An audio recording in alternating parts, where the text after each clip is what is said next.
When did the full weight of the gravity of this pandemic set in for you? Early on. Some experts were saying it wouldn't end until 40-70% of the population gets infected or vaccinated. That's when it hit home for me. I was like, wow, that's a big number. I'm a grad student studying physics. I was scheduled to go to the American Physical Society's March meeting to present my research. Starting the 1st of March. It's the biggest conference in the world of professional physicists. 10,000 people from all over the world go every year. It's a great opportunity to get noticed and see where your field is going. I had been nervously monitoring the situation for a few weeks, worrying about this new disease. They put out several notices that they were still going forward with the meeting, right up until 3 days before it when they abruptly cancelled it. I breathed a sigh of relief, even though I never got the cost of the plane ticket back. A month later I realized that the hypothesis I was going to present was utterly wrong, and have completely revised that section of my thesis to reflect our new understanding. Dodged 2 bullets there. Same. I'm a grad student in chemistry and was going to go to a Gordon conference in early March. It was in Italy, lol. Got cancelled 2 days before my flight left. If I had gone, the lockdowns would have started the 2nd or 3rd day there. Not sure how I would have got home. When I was able to step outside and heard noises of nature all around me, no drones of airplanes, traffic, lawnmowers, etc. It was eerie. That's what it was like after 9/11. I remember we were eating dinner and we heard a plane and the whole family jumped up to go see it. It was an army plane and it was creepy.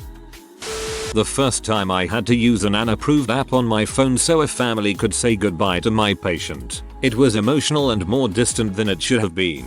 March. Thank you for doing this. My dad died last week, alone in the hospital, and we were unable to visit and they had no way of doing a video call. We never got to say goodbye. When I got off the train in Penn Station and it was a ghost town. It was absolutely terrifying considering Penn Station is meant to be a central location for people. I'd never been to Penn Station at all hours of the day and night, and there wasn't a bunch of people running for trains, eating, shopping, etc. Manhattan was also eerily quiet beyond some sirens. I saw videos of Chicago during lockdown that were so incredibly eerie in their silence and lack of motion. It was almost like I Am Legend, without nature taking over.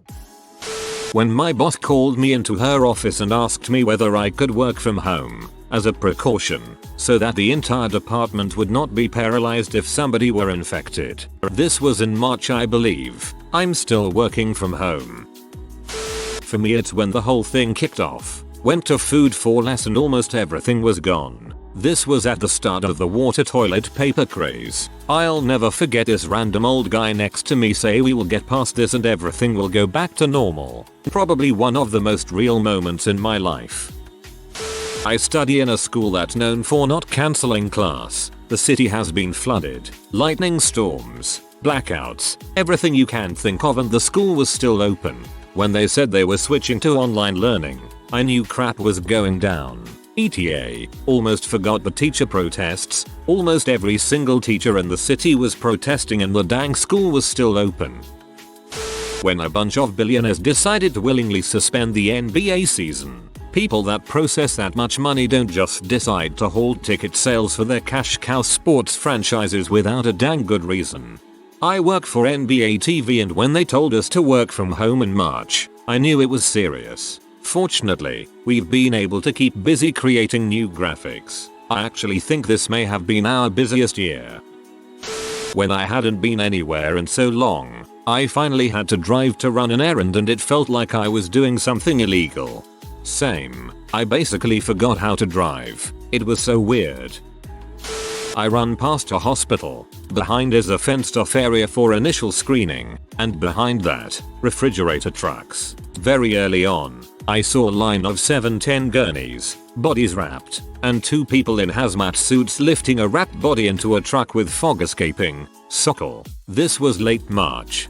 Same scenario here. I live a few blocks from a hospital in NYC and I saw the refrigerator trucks out front a few days in a row without realizing why they were there.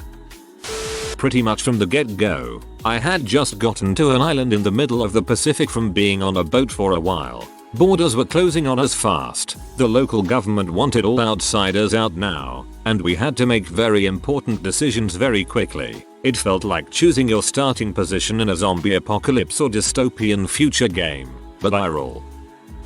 My mum is a nurse at the hospital where COVID patients are treated. She is a diabetic specialist, but the wards are so overcrowded with COVID patients she was forced to help treat them. I say treat because COVID patients are being transferred from COVID wards to normal wards, so the spread was uncontainable due to higher ups decisions. There were initially 12 patients. Yesterday they counted 97 in the space of a few days. She came home crying and writing her resignation letter because of the sheer demand and pressure she is under. She's terrified, especially being in her 40s and with my dad having diabetes, DVT, asthma and other health conditions. She's terrified and I never want to see her cry like that again. I was out camping with my friends on spring break. On day 3, I get the notification that 2 NBA players, Rudy Gobert and Donovan Mitchell, have contracted the coronavirus. 5 minutes after this announcement, the NBA announced the suspension of the season. My friends and I proceeded to watch the dominoes fall as everything began shutting down, postponing, and then we get an extra week of spring break. And then one of the shittiest educations we all have ever received. I think the 11th of March, 2020 may end up being in a lot of American history textbooks in the future. I remember being out of state for a funeral watching CNN with my folks and watching the world as I knew it rapidly fold in on itself. When I went up to the funeral, I flew and nothing much seemed different. I drove back, all 14 hours. Early April, when a former colleague who was 28 and perfectly healthy otherwise, caught it and died. That's when I realized that it wasn't just bad flu. My Phil has it. He's a 62-year-old type 2 diabetic alcoholic and former smoker. I told my 4-year-old that Papa has the sickness but he's gonna be fine. But I'm not sure he will be. My son has already been to 5 funerals in the past 2 years. I really don't want it to be 6. One of my husband's law partners lost both of his parents, exactly 1 week apart. This happened 2 weeks ago. The funeral home gave them a discount. You know it's bad when those stingy suckers offer a discount. It was a combination of things. First, I watched the crazy videos that were coming out of Wuhan, and it seemed crazy and unbelievable. Then there were the ones in Italy, but it still felt like something that was happening somewhere else and it wouldn't necessarily happen locally. But then, I started noticing the threads on Reddit that were starting to pop up out of tourism hotspots like Vegas, talking about how people were getting sick and piling up in hospitals and it wasn't yet making the papers. Stories about people feeling off their feed one day and in the ICU by the end of the week. That's when it started being like, holy crap, what's going on? Then the news stories started coming out in California. But what really sealed the deal, when my friends who work in the medical sciences started freaking out and locking down. We're talking rational, non-dramatic people who clearly believe in the power of Western medicine and statistics. The crazy stories were coming out in January and by February, my medical sciences friends were like, frick that, see you next year. They were definitely ahead of the curve. When the guy whose entire job is managing medical incidents data starts refusing to go outside, you follow his lead. Today, my housemate was going to spend his Christmas vacation with his girlfriend in another state. He just told me last week and he was really excited about it. Today he came into my room and said he wasn't going. I asked him if they had a fight. He said no, she had just died of COVID. She didn't even have it last week. I just feel numb. How could this happen so fast? Oh god. I'm so sorry. Sympathies to your housemate. On the 11th of March, in the United States, a few things happened on the same day. Utah Jazz player Rudy Gobert tests positive a few minutes before a game is to begin.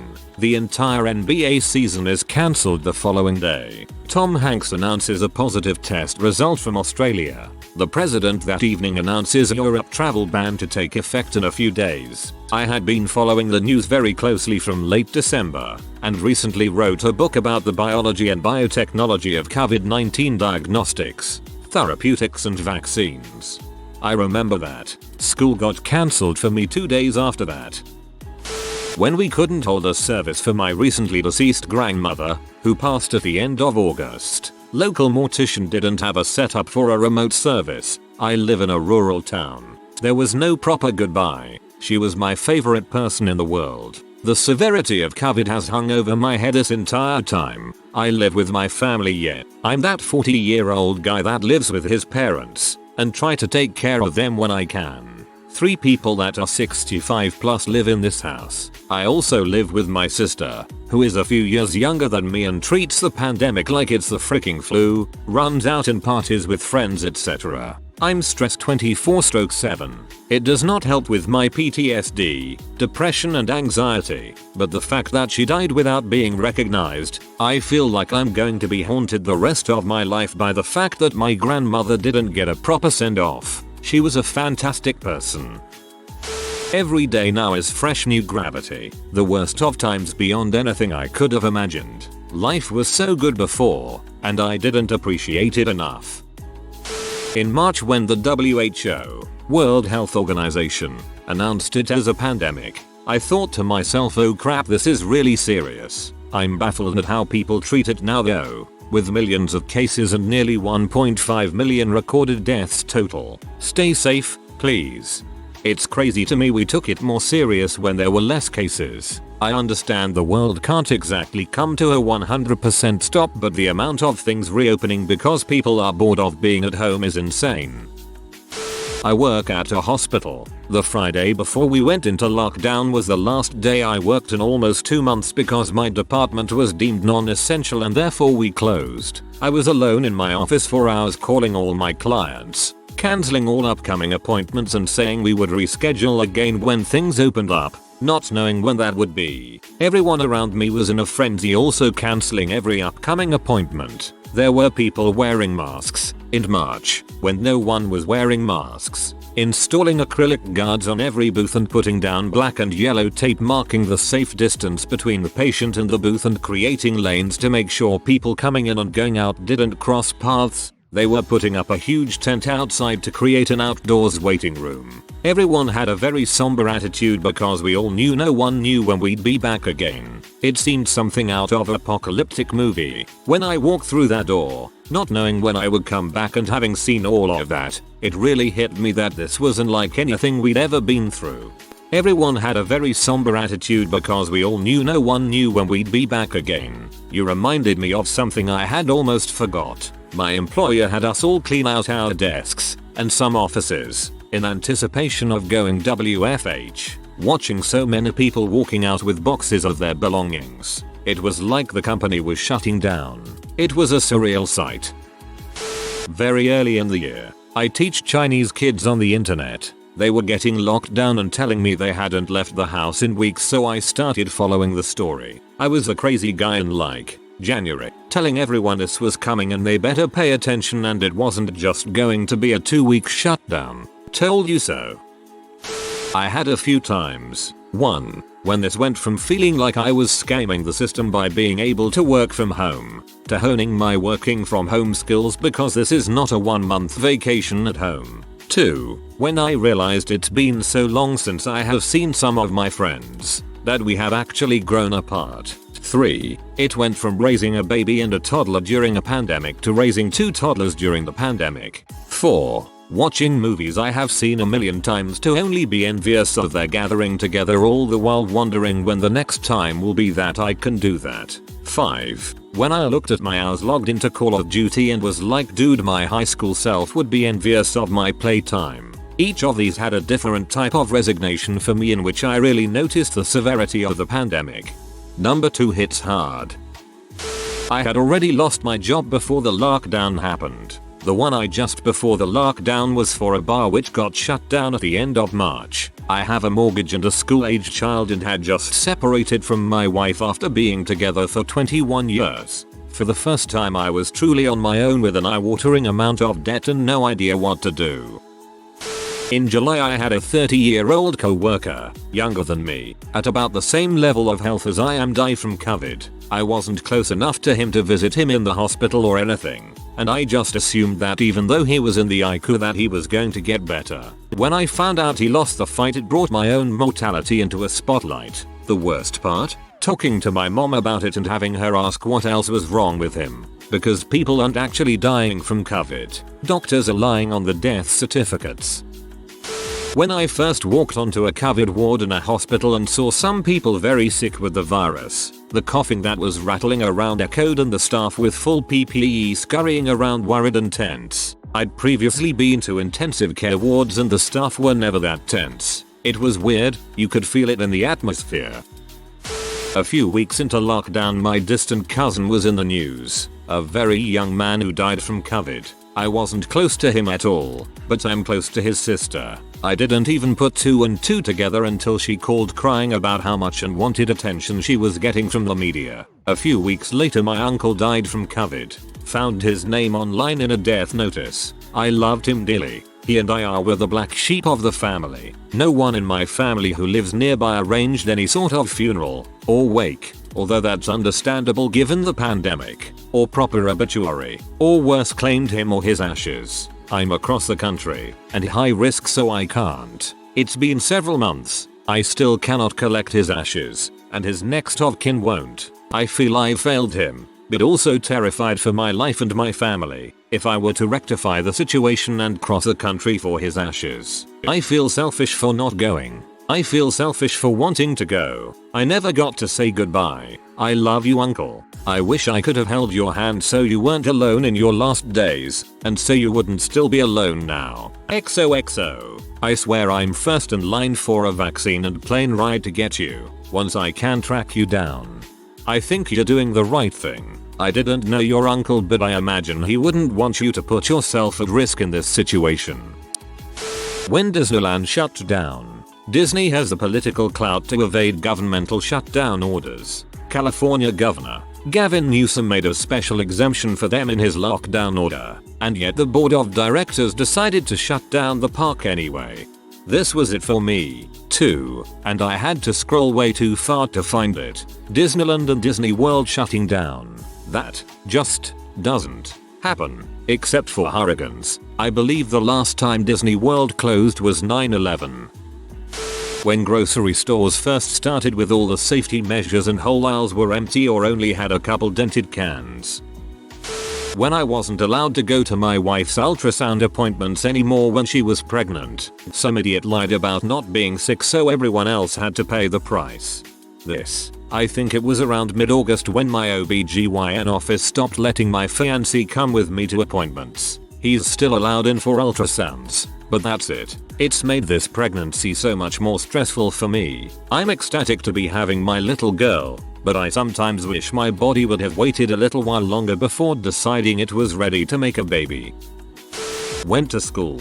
Rumors were circulating that school was gonna shut down. Teachers were high-strung that day but said they weren't expecting anything. The history teacher exposes how unprepared the district was to tackle the scenario, that he's seriously concerned about what will happen if he accidentally infects an older family member, and shares his game plan for what he will do to make sure we'll still do fine on the AP test. Everyone's phone dings. The president is making a speech. Teacher starts streaming it on the projector. President finally declared it a state of emergency and school shuts down right after the period ends. Crap went down 5th period.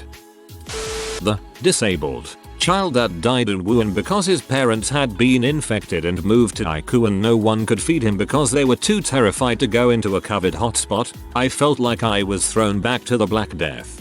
Ugh, I didn't hear that story. Ugh.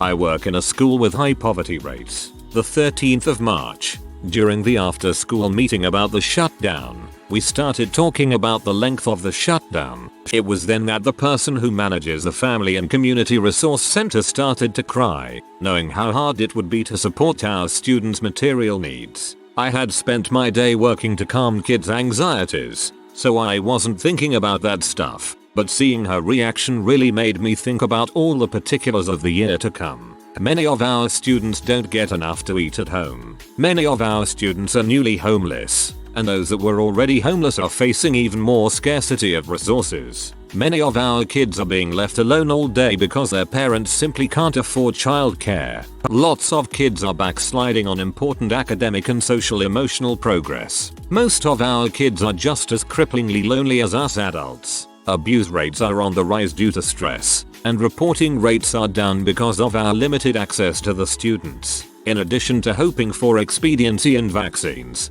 I'm really hoping that none of my students, many of whom are being raised by grandparents, lose anyone close to them. If you have extra resources, this is a good year to step up donations. It's really scary. My spouse is a K-5 teacher in a Title I school. They have still had lunches in bags for all the kids in the district who want them regardless of whether they are in classes or not. They don't even have to be in school yet. I worry about the poor kids because so many of their parents can't afford to take off work. When everything in the country had to close, it felt like the world just stood still. Every workplace closed, all shops closed, restaurants closed, fast food closed. Facts: never forget when the streets were basically empty. Not many homeless people, no people walking around, barely any cars on the road. Everything felt empty. When airline travel was brought to a halt in February, my mom was flying back from Russia and cut her trip short by a few days because of my panic. She made it back to the US just a week before both Russia and US put in restrictions. I was working at a nursing home and towards the end of March we were given notes signed by the CEO detailing that we were essential workers and where we worked. We were given them to keep in our cars just in case we got pulled over for driving during lockdown. I live in Western Australia, one of the most isolated from the pandemic. Speaking with overseas friends, I still can't quite fathom how the rest of the world is doing. We have not had a serious lockdown period, maybe for 2 weeks, and even then not all business is shut. We are able to travel across Australia now with no real quarantine period either. I feel so blessed and fortunate to be living where I am. My heart goes out to those who have lost family members and friends. I literally cannot imagine what you're going through. When China locked down Wuhan, if the Chinese government, not known for caring about human life, thought locking up 5 million people was the better option, then COVID was going to be bad. Yup, this. I had not heard of Wuhan before. Looked it up and learned that it is much bigger than New York City. The thought of locking down NYC is staggering. And China did just that to Wuhan. Frick. When my mother, who already had diabetes, COPD and wears a pacemaker, was diagnosed with congestive heart failure, and asked my sister and I not to come over for Thanksgiving this year. Either that, or when my roommate, who I just told that my mother wanted my sister and I to be tested within a given time frame, in order for us to visit for Christmas, went to Thanksgiving dinner with his family and then invited 2 people over to our house the next day. 2 people from completely different social circles, who also both visited their families for Thanksgiving.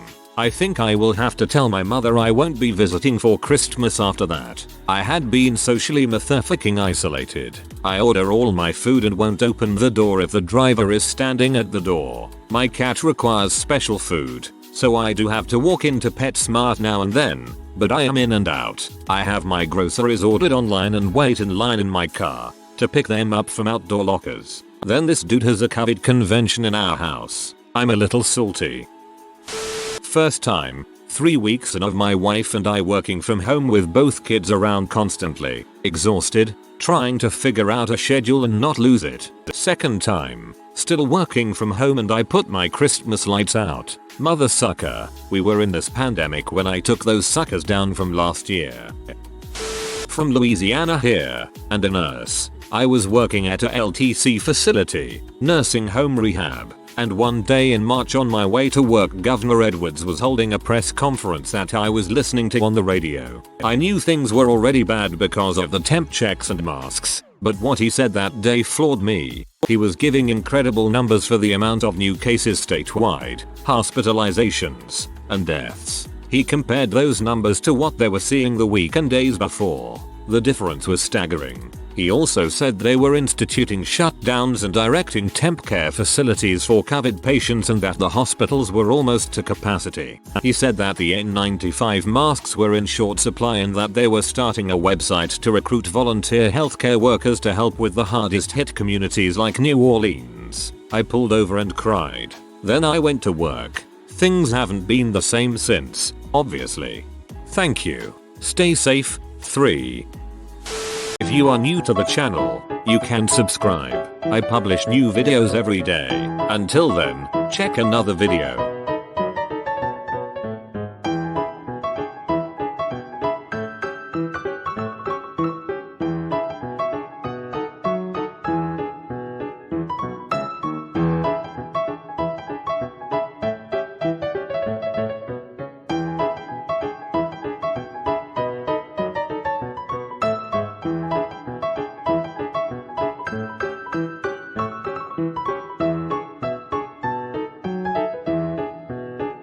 Bye for now.